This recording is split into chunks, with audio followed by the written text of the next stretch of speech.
alcohol for me has always been a calming thing, right? I could sit and drink and work for hours on end. Nobody knew me sober anyway, so nobody knew what that looked like. Our addictions are that armor that we're wearing out to the field every single day. But when you can shed that and live a life open and honestly, it's wildly uncomfortable at times, but it is the greatest way to live. Part of this process is you're going to have to learn how to process your feelings. And unfortunately, you're going to have to process a bunch of stuff that happened to you years ago that you probably don't even know about to let those things go. You are listening to the Akkeri podcast, a show about men and masculinities, the challenges that modern men face, and how to chart a better way forward. I'm your host, Matt Howlett, mental health coach and founder of the Akkeri.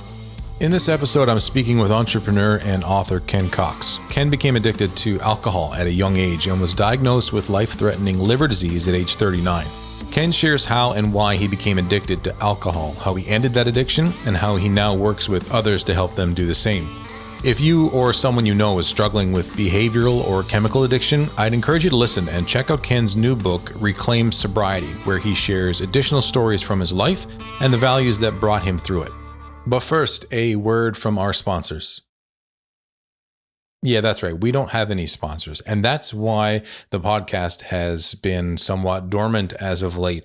It's not that it is ending. For those who have asked, it is very much continuing, but the cadence with which we be publishing those episodes is going to be a little sketchy because your boys just got to work. I have a 9-to-5 job. The Akkeri started in spring of 2024 as a new venture. It's going well, but as with most new ventures and side gigs, you don't have a whole lot of time to work on them. And to be honest, a podcast does take a fair chunk of that time that I do have. It is fun, and the guests have been great, but apologies to this week's guest, to the others that lie in wait alone on my hard drive, and those that are even coming up. It is not something that I can get to right away, but I hope that you, dear listener, have been enjoying these episodes, have found some inspiration, mainly a source of encouragement, a sense of belonging, something to inspire you in your own personal growth. That is the whole point of all this, and that is why the podcast is not going to end anytime soon.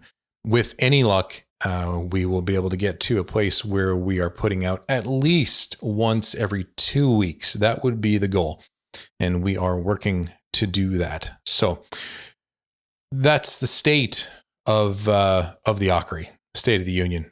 And we will just shut up now and get to this conversation with Ken Cox. Okay, well, Mr. Ken Cox, thank you so much for taking the time out of your day to come on the Akkeri podcast.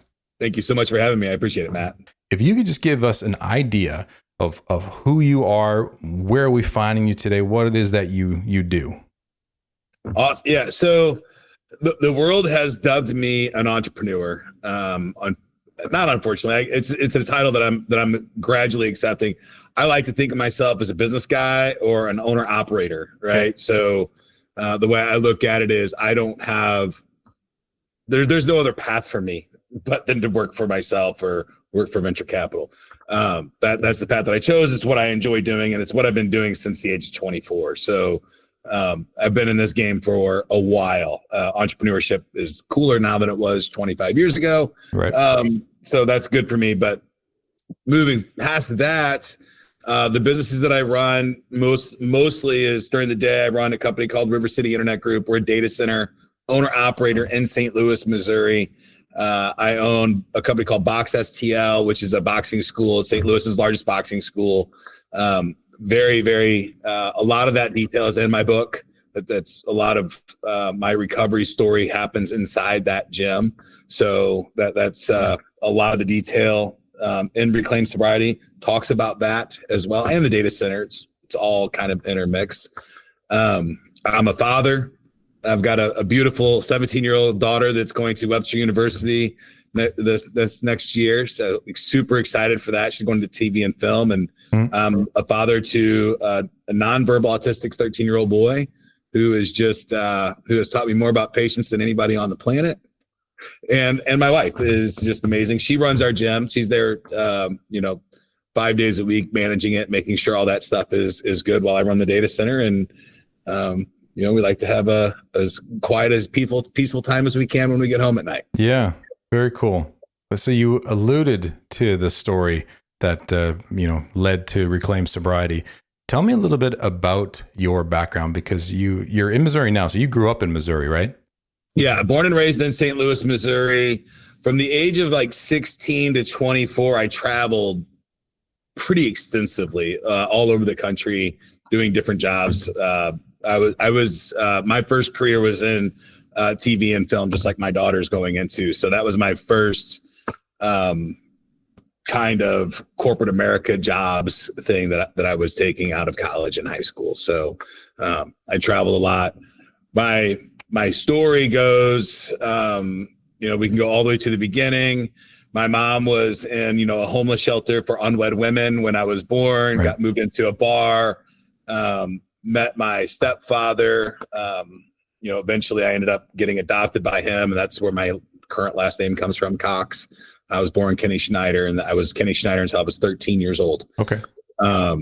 But my stepfather was a good old boy, right? He was a union baker. He did his 8-hour shift. He poured concrete on the weekends, and he sat on the porch and drank beer every single night of his life. Okay. So, I grew up in a time to where it was very common to hear, Kenny, change the channel. Kenny, go get me a beer. Right. Okay. Those are the two. That's what I thought my names were, right? I thought change the channel and go get me a beer were my last names. But that really quickly, by the age of 3, was, hey, can I open this for you? Can I have a sip? Running that 20 times a night gets a little 3-year-old pretty screwed up, right? And then, the old guy sitting around the garage door giggling at the dumb little kid falling over seems like comedy at the time, right? And then when I turned 13, right after the adoption happened, I got in a lot of trouble. They found me in a car that I didn't own. They caught me with a lot of flour that was illegal at the time. And, Mad Dog 2020 was an easy thing to put in your back pocket at the convenience store and walk out the door with. So, okay. That was my first run-in with AA. And so they put me in AA and something called Tough Love at the age of 13. Did it do anything? No. I grew up in a mindset of this is what men do.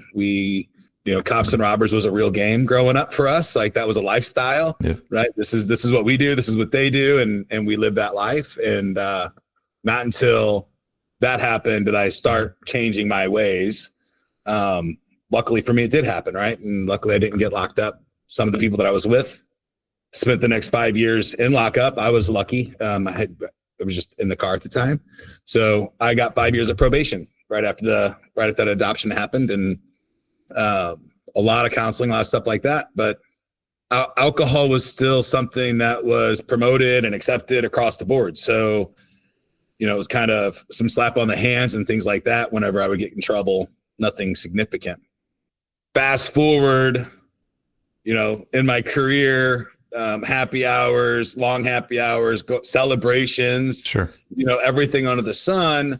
And then alcohol for me has always been a calming thing, right? I could sit and drink and work for hours on end, and nobody knew me sober anyway. So nobody knew what that looked like. And that's, going up until the age of 39 when I got my liver disease diagnosis from alcohol, and was, told by the doctor, either quit now or you'll have cirrhosis in 2 years and you won't make it. So that's without going into any detailed stories, that's the big run, right? And I'm almost 50 years old, and I've got a life of stories of going out and drinking every single day of my life. Yeah. So you've definitely got a story to tell. I mean, we're going to definitely jump into that. One of the things that stood out to me first, well, you just mentioned it then, but I also saw it in some of the writing that you did. I believe it was on your website when you're talking about the book, Reclaim Sobriety, the Tough Love program that you credit your growth from 12 to 22 through some of that guidance and counseling. Can you just give me an idea what that was like? Like What was it about that helped you to turn your life around? And did that lead into the entrepreneurship in some way? Yeah. So, I'll go through a couple of things. Counseling. I started counseling at the age of 7. Okay. And by the age of 7, I had become a fairly violent human. And I didn't know how to deal with a lot of things in life. So I started therapy at the age of 7. And that's when I started writing. My therapist is like, write a page every single day, no matter what. And that's when I start writing. But I'm wildly dyslexic. I can't spell to save my life. Okay. But this is where I start adopting technology, right? Because my mom, for all of her negatives, has been my biggest advocate for growth and equality and all those things my entire life. So, we're talking in the 80s, she was fighting the school board to get me word processors and oral tests and things like that, right? Okay. So I'm no stranger to therapy. Hit 13, I go into the Tough Love and the AA program for youth. It was little different things then, but not significantly different for the AA side. Tough Love was this concept that you just set very clear boundaries and you execute them no matter what. So if you're supposed to be home by 8 p.m. and you're at 8 p.m., the doors lock, right? And you don't come home, which for a person like me, I took extreme advantage of, right? That was just my permission to never come home again, right? I didn't have to go there. If I was 1 minute late, they'd lock the doors, and that wasn't like a punishment to me. That was go out. But what that did teach me, and where my entrepreneurship comes from, is the neighborhood I grew up in. Within walking distance, there was a gentleman's bar that I could walk to by the age of 10. Wipe my hands and see the girls with the tassels in the bar, right? That was the kind of neighborhood that we lived in. Okay. Right, wrong, or indifferent. That's what we had. So you can imagine the kind of men and boys that were running around that neighborhood. But next to that bar was a slot car track, right? But like a huge slot car track. Yeah. In the 80s, this guy loved this slot car track, and I would go in there. I would cross the roads that I wasn't supposed to be crossing to get there and hassle this old man, because these are the coolest thing I'd ever seen in my life. And he just had a passion for tinkering with stuff. Bugged him so much that, and I'm like, I need a car, but I don't have any money. So he taught me how to solder, right? So now I'm sitting in this slot car track on tournament nights, getting old guys and people to pay me to solder their parts together. And I made enough money to buy my first car and enter tournaments and do all this stuff. So he taught me how to create my own way to earn the things that I needed. How old were you? Sorry, how old were you at that point? Probably 10. Wow, that's impressive. Yeah, just because I'm out in the, wandering around. Yeah. Right. At 11 years old, I got a job at a place called Baker's Restaurant. And totally illegal, but all the dysfunctional kids are working there, right? And I was in the special school district, so I was in the normal school. I would get there, and then when English would start, I'd go to another classroom, and when math would start, I'd go to a different classroom, and right, and I would have like gym and recess and stuff with the normal kids, and I would go off with the special needs kids for those classes. Sure. Totally acceptable. But we lived in a time that you could, if your mom wrote you a note, you could leave school early. And the school didn't really want me there. I didn't want to be there. Everybody knew that. So I got a job bussing tables at Baker's Restaurant, and I would leave school early and go over there, and I'd bus tables for the afternoon shift. And Ray taught me, how to, keep things clean and watch out for problems and, all these things, and really took me under his wing and how to, separate your finances and make sure you're saving money and you got operational costs. And if you need to buy something big and inventory and all those things. So I've got the same story about the guy who owned the pool hall, right? Like took me under his wing, and I cleaned tables for the money to enter tournaments so that I could win more pool and then get some cash from the hustling money from the older drunk guys. Was always fun. So those are the kind of environments that I grew up in. And not until years later did I realize the influence that those small business owners had on me. And, partially why I look up and I'm like, I don't ever want to have a position in life where I have to do things that I don't want to do for other people. Right. That hurts my soul in a way that I can't do it. I get that. Yeah. Yeah. Well, I mean, obviously there's parts of your story that are wild and sad and, shouldn't happen and shouldn't have happened. Yes. But that's definitely a bit of luck. I mean, I think one of the things that comes up in a lot of the interviews that I've done is this concept of mentoring and how that's a big lack, big need. It would solve a lot of our problems with, helping men or helping boys turn into men. And it sounds like you kind of just found that by sheer luck. Well, and I have a statement that I tell people now when they ask me about coaches and mentors, and I tell them like, your coach or your mentor, they don't have to know that they're that person for you. Yeah. You can adopt them and start, just be near them and do those things. I didn't know that that's what was happening then.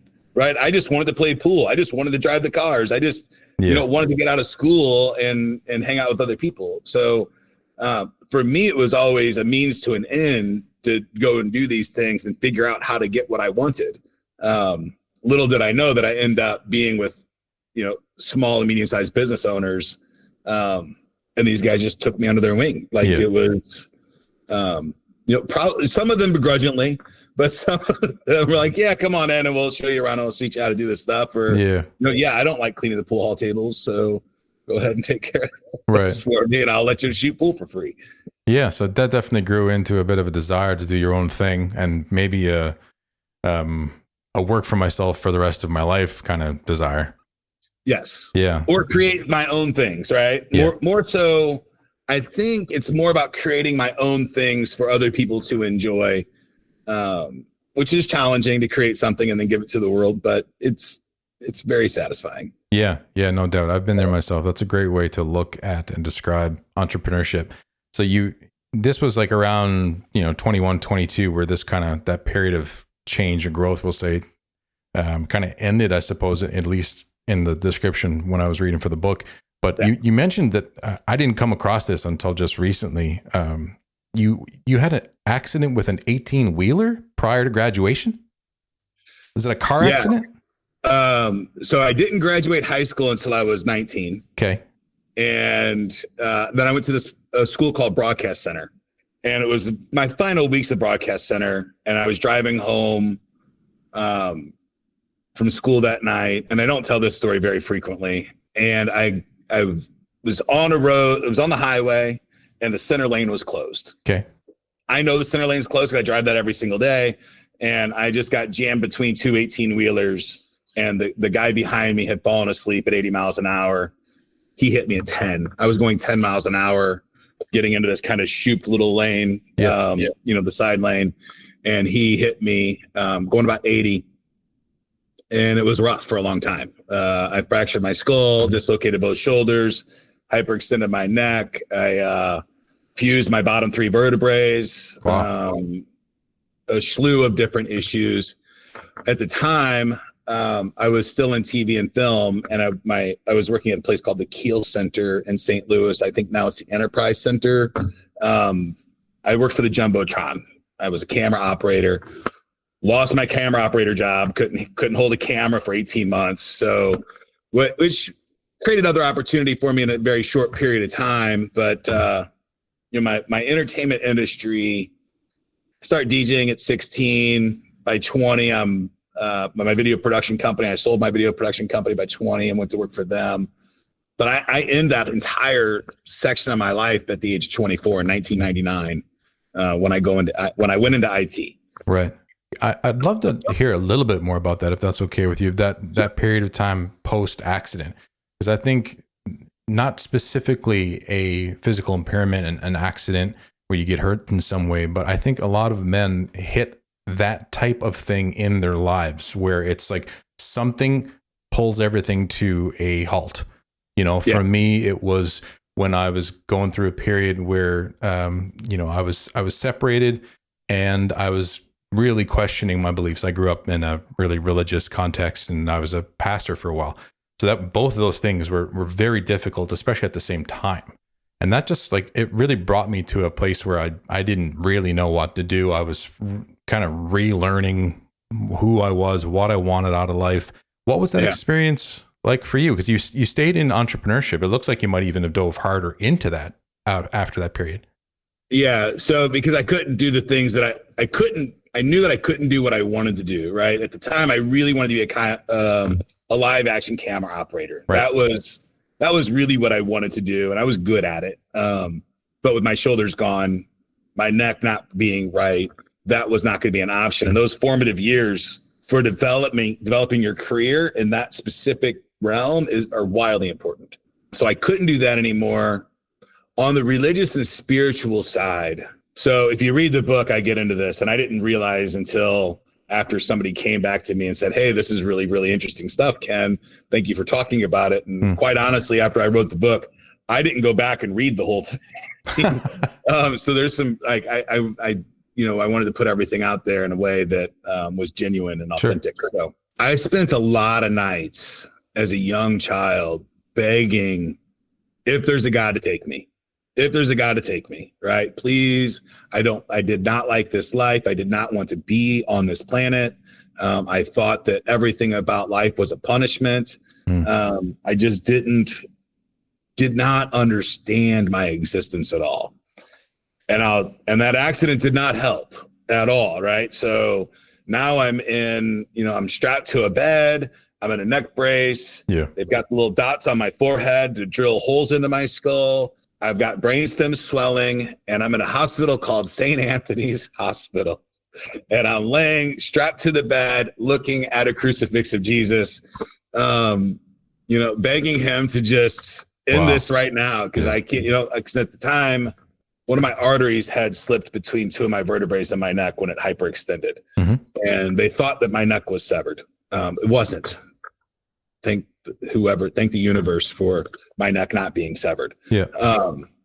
So that's why they were prepping for the halo and all that stuff. Turns out it was just the artery. So they still had to keep me there for a long time because they had to get that artery out from between there. So it didn't, my spine got back together. Didn't want to sever that, puncture that artery either. Yeah. So I'm laying there thinking, man, I might not even be able to kill myself after this. Like, if I don't have my arms, and that night I couldn't even move my arms or anything. I was temporarily, I guess, if I wasn't paralyzed, I was so drugged, and they literally had me tied to the bed. I'm like, man, I'm not even gonna be able to do that. So I was really angry at, if there was a God, if there was a Jesus, I was very, very angry at those concepts at that time in my life. Yeah. Yeah. Sure. I'd love to hear how you rebounded, because that is a mindset that can get in pretty deep, pretty easily.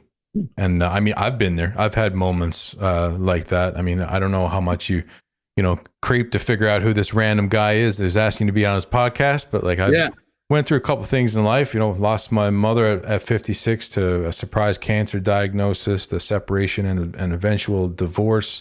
I almost died when I was 13. Had a similar, like, pretty tragic out of the blue accident, but. It's a hard mindset to get out of, thinking that life is more of a punishment. And it can feel like that, even if you've got a more positive outlook, because life can change, drop of a hat, and you can have a series of events that just seems like there's some kind of force, out there working against you, and you can't get anything right. Like, what was that like? How did you get out of that? I drank a lot for a long time. And I did drugs, and I partied, and I was promiscuous, and one of the worst things that anybody has ever told me that I took to heart was, "Oh, there was billions of years before your life. Your death is going to be just like that." So I really thought there was no meaning to life at all, and I kind of just like, well, if there's no meaning, then I'm gonna be a heathen, right? I'm gonna do everything I can on this planet while I'm here. And then when I'm gone, if I'm gone, I'm gone, and that's okay. I know different now, right? I know different things, and I don't know if this is age. I don't know if this is my spirituality. And I talk about some of my transcending in the book. In my life now, I have seen Jesus save lives. Like, if it just the belief of Jesus, I've seen it save lives. So I can't take that away from anybody on the planet. So that power of religion and all those things, I think, is really, really, really powerful and absolutely real. I'm now to the point, and I talk about this too, I'm trying to understand pantheism a little bit. Okay. Because I've seen Jesus, the idea of Jesus change somebody in a profound way and literally save their lives out of, cocaine and heroin addiction. That didn't help me, but I've seen it help other people.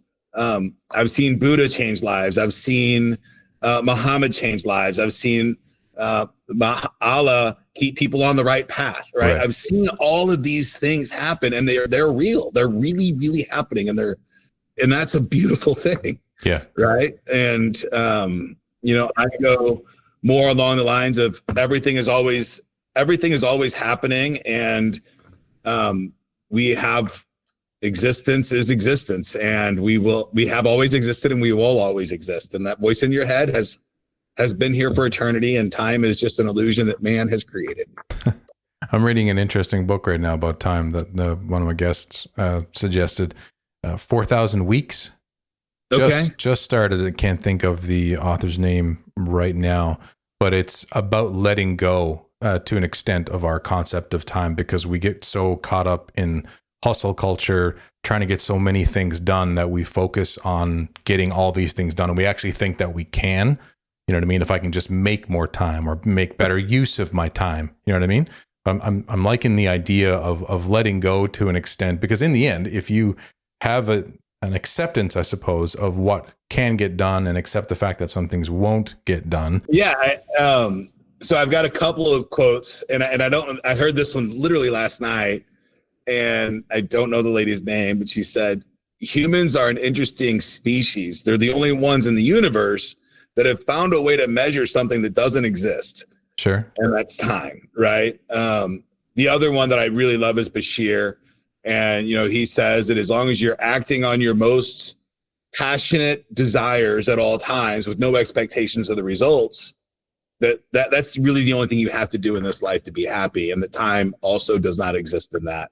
So if you are truly acting on your wildest passions, time doesn't really exist then. Talk to me a little bit more about how you came to write the book, Reclaim Sobriety, and what that is all about for you, because obviously it's where you've been, wanting to share your story to an extent, but also wanting to kind of pay it forward, pass on what you've learned, help others, because obviously the gym is like that.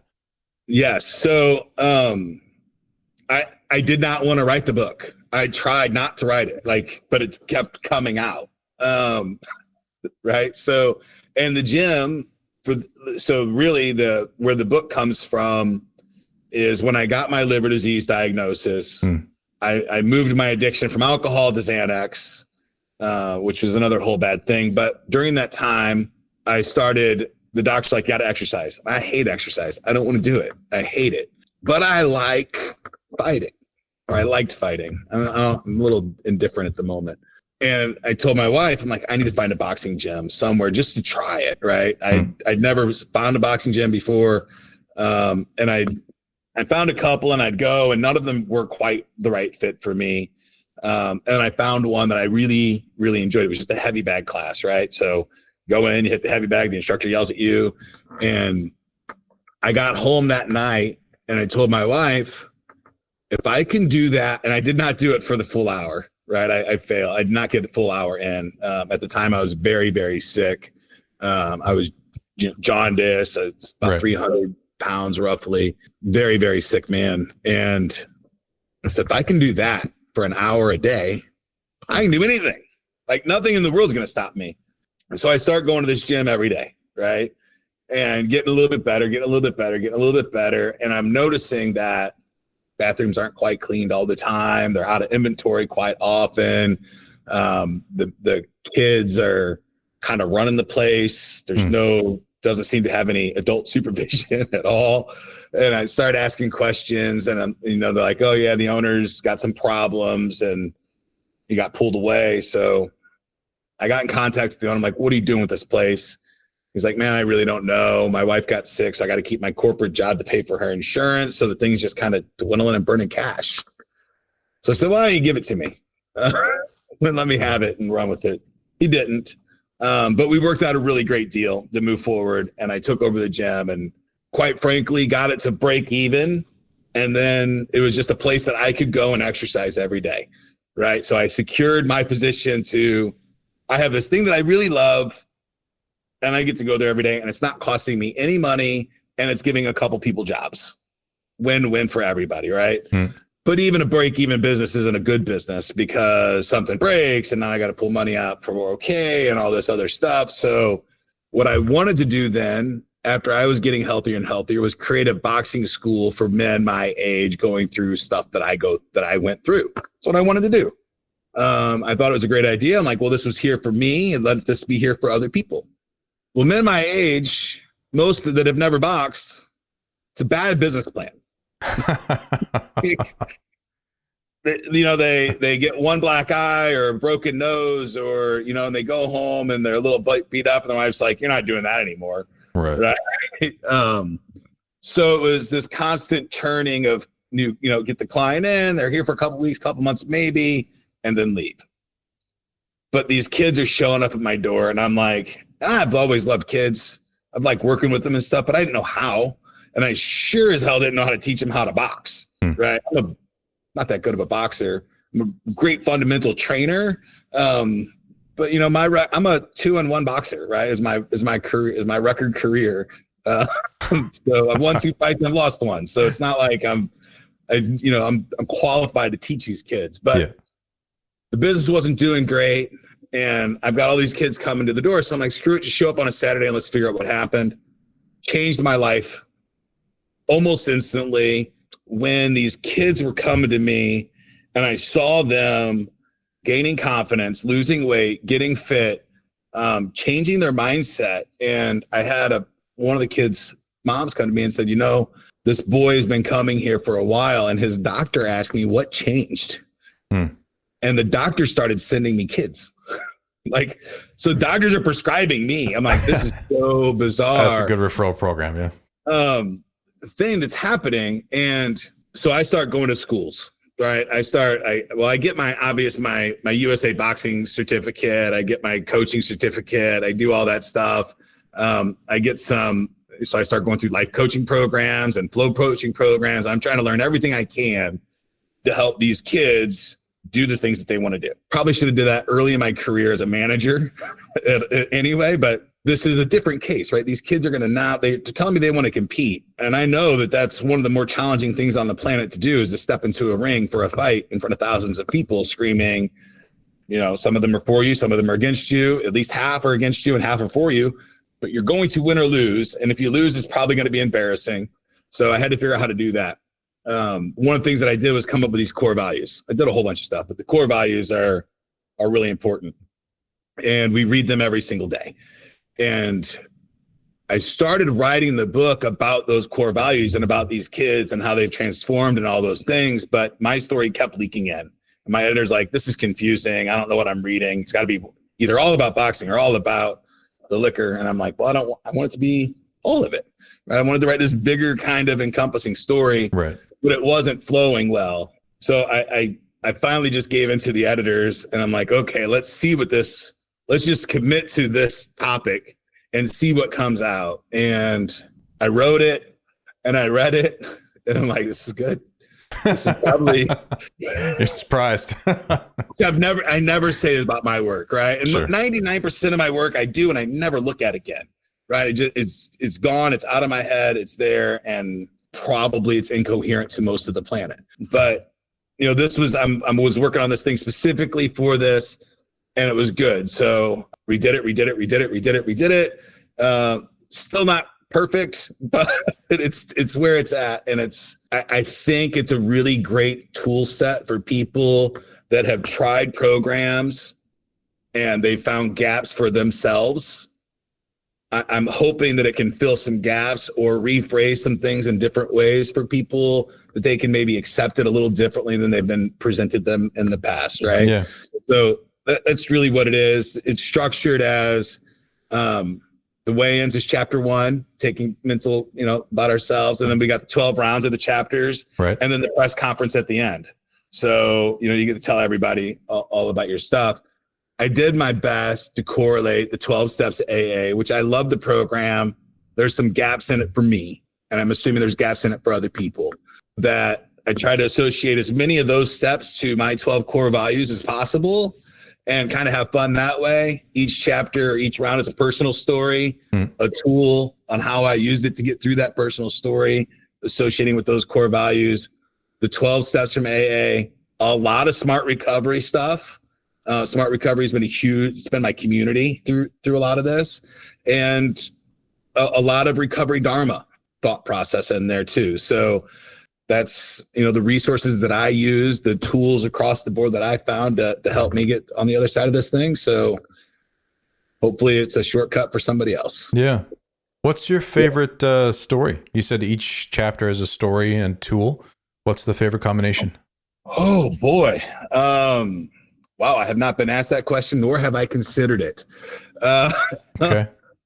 Don't talk about it, be about it, I think is the biggest one. Okay. My biggest core value that I like. And it's just, I think action speaks so much louder than words. Just moving forward and doing the work every day is more important than talking about it. Yeah. Outside of that, way towards the end, my last 2 core values are imagine where you want to be in life and believe that you can get there.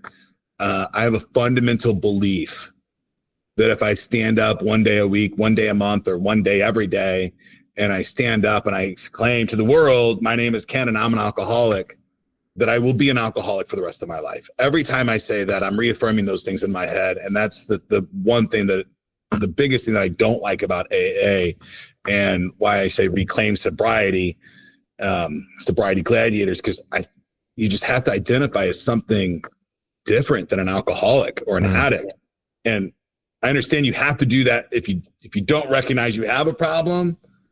I wore my problem, and I know a lot of men that wear their problem like a badge of honor, right? So acceptance, they've already accepted it. Like they've accepted it. They're proud of it. You have to change who you believe you are to get rid of this problem in your life. Yeah. You have to identify as a different thing than the addict. Addicts relapse. That's what they do. Right. So identifying as an addict that relapses is not a great idea after your physical withdrawals are over and you've done some steps and you're coming to the place that you're ready to start healing.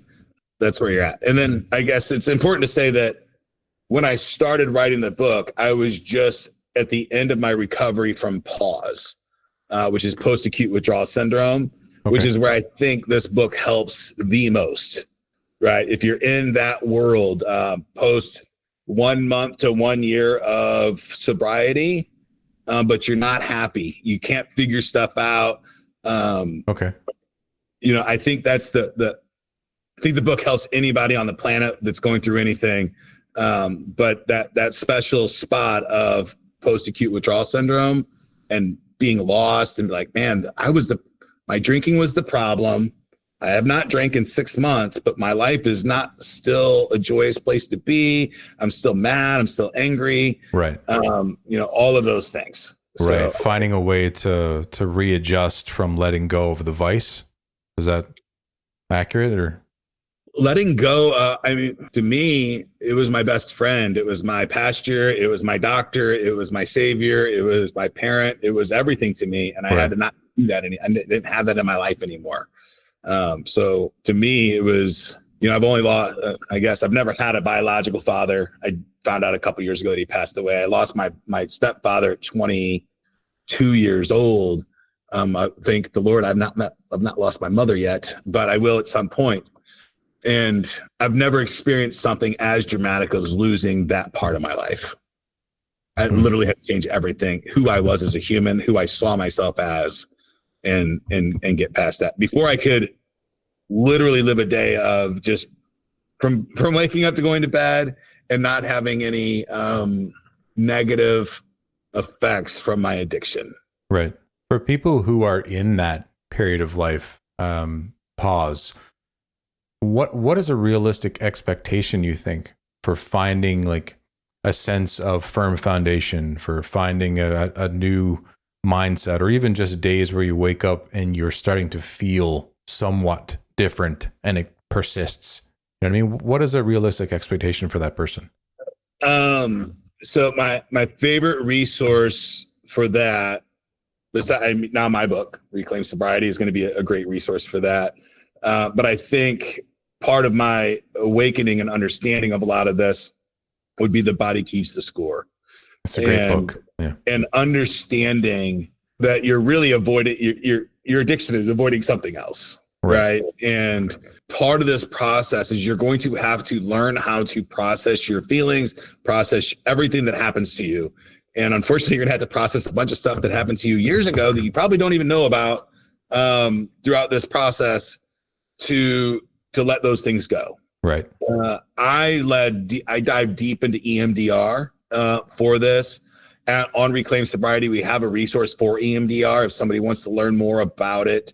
I did about 150 sessions of EMDR throughout that pause session. I was in pause for about 6 months. It was miserable. Mm-hmm.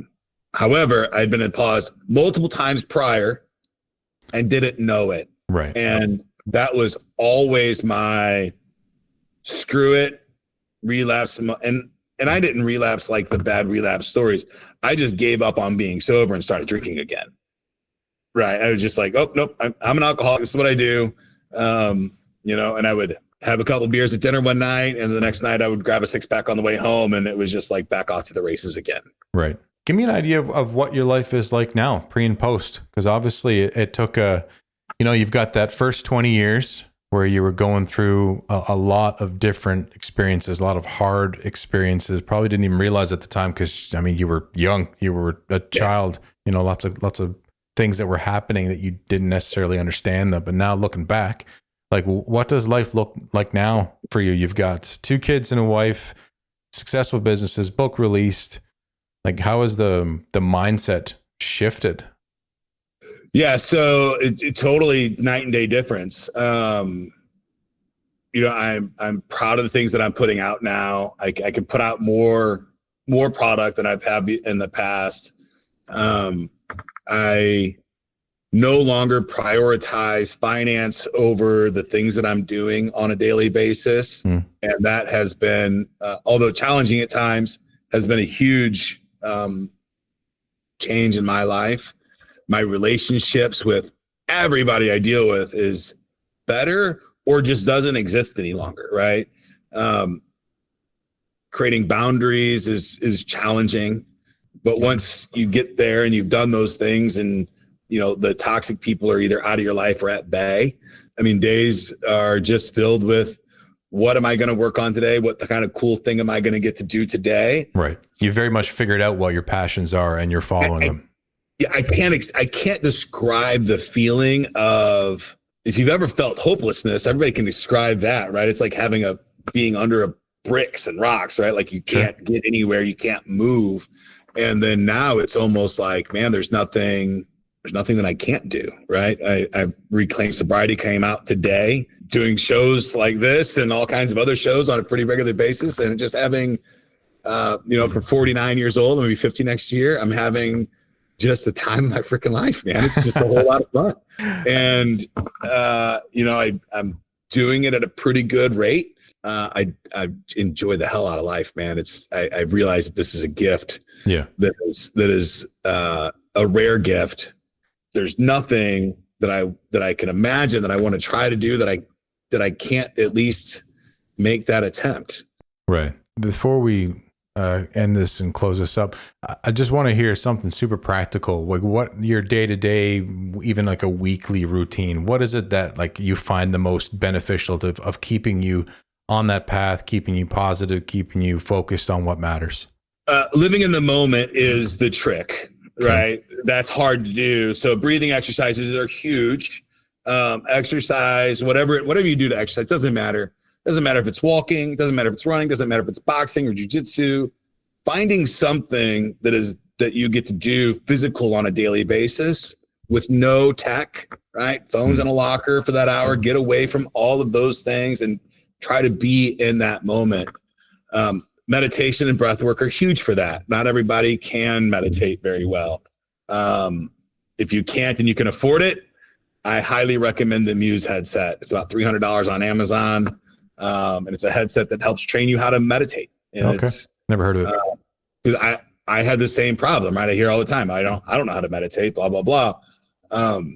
It's important. And the Muse helps you do that. It teaches you how to do it. And it helps give you yourself the grace that you need to try something and that you're not going to be good at, right?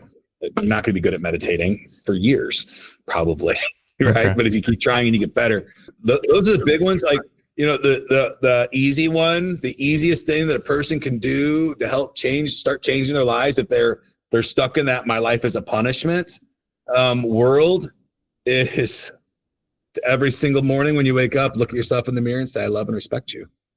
And it's probably going to feel like a lie for a long time. Yeah. But say it anyway. Look, and then hold it. It's going to be uncomfortable as hell, right? It's going to feel cheesy and it's not going to be comfortable. But until you love and respect yourself, you're going to struggle. Yeah. I think it also feels a little feminine, speaking to the men.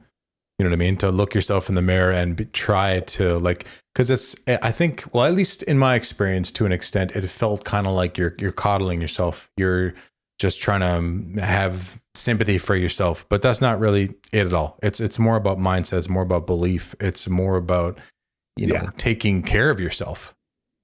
So I think it's probably one of the most masculine things that a person can do. So if you look, and this is one of the term gladiator, I love it so much. And a gladiator, when he starts fighting, he's got all his armor on, he's got big shield, a sword, and all those things. But the great gladiators, the ones that make it to greatness, they learn to take all that armor off so they're faster and more agile and they can fight better, right? And then they're just out there, and the best ones don't even have a shield anymore. They just have two swords. And I feel that's is very symbolic of our addictions are that armor that we're wearing out to the field every single day. Yeah. And when you can shed that and you can live a life open and honestly to everybody, 100% is scary as hell. And it's wildly uncomfortable at times, but it is the greatest way to live. It's the greatest way that I have found to live. And I think that's really, really important. And it's a lot of work. Yeah, I would agree with you. It is the most masculine thing. My comment is just that I think a lot of us men struggle with that idea at first because it doesn't seem necessary. Like we're taught to push down emotions, right? We're taught that we can just push forward. We don't need to look inside and make sure that we're taking care of ourselves and able to let go of those vices. That let go of that mask, whatever term you want to throw in there, right? And I think if you feel like it's feminine, then just go back to your pilot and he tells you, put your mask on first. And if you don't love and respect yourself first, then you're not going to love and respect your wife. You're not going to do that for your children. You're not going to be there for them the way that they need you to be there for them. Yeah. Yeah. It's that easy. Yeah. Reaching even the best that you can be in each of those roles. You have to take care of yourself. I love that. I look forward to getting my hands on a copy of the book. It's out now. Amazon.com right now. If you go to reclaimsobriety.com, that will link you right there. But so far, if I go to Amazon, I just type in Reclaim Sobriety. It's the very first one. Okay. So. Awesome. And before I let you go, you've written other books. One that I just came across before we jumped on the call. And don't correct me if I'm wrong. Who Smoked All My Weed? Yes. And it's like is it a kid's book for adults or help me out? So it's a joke. Yeah. It's a story about my wife. This is what she says every day of her life, right? It's a joke. And I just found it really funny. And so I'm trying to, one of the things that I'm doing as I age is trying to add more comedy into my life. Yeah. And I needed to write something comedic during all of this stuff that I'm dealing with, right? And even the book, I mean, I'm putting some pretty personal stories out on the table, and it's really weird to have people that have read that I don't know come to me and talk to me about stuff that's really personal. So I needed something that gave me that comedy. So I wrote that about 6 months ago. But the fun thing is we're making a whole line, a series of these different woodland creatures that get into different hijinks tales is what we're calling the series, which has just been a ton of fun for us to do. And we're trying to do it in a safe, fun way that's not too debauchery, but also a lot of fun. What was the squirrel's name? Sandy the squirrel. Sandy the squirrel. Yep. Sandy the squirrel who smoked all my weed. And that book is $4.20 for the. But if you hit the preview button, the whole book's there. Okay, sneak peek. Right on. So if you want the copy as a joke for your coffee table, I think it's hilarious. Yeah, I love the cover. Yeah, I'm glad I remembered to ask you about that. Ken, I appreciate your time. No problem. Thank you so much. Thoroughly enjoyed the conversation. Okay, man. All the best to you. Congrats at the publication of the book. Thank you. Thank you for listening. I hope you found some value in this episode. If you have, be sure to share the Akkeri podcast with a friend and subscribe wherever you get your podcasts. You can find the Akkeri on socials at The Akkeri and on the web at theakkeri.com. You can find Ken Cox at kencox.com. That's KENCOX.com. And you can find his book at reclaimsobriety.com.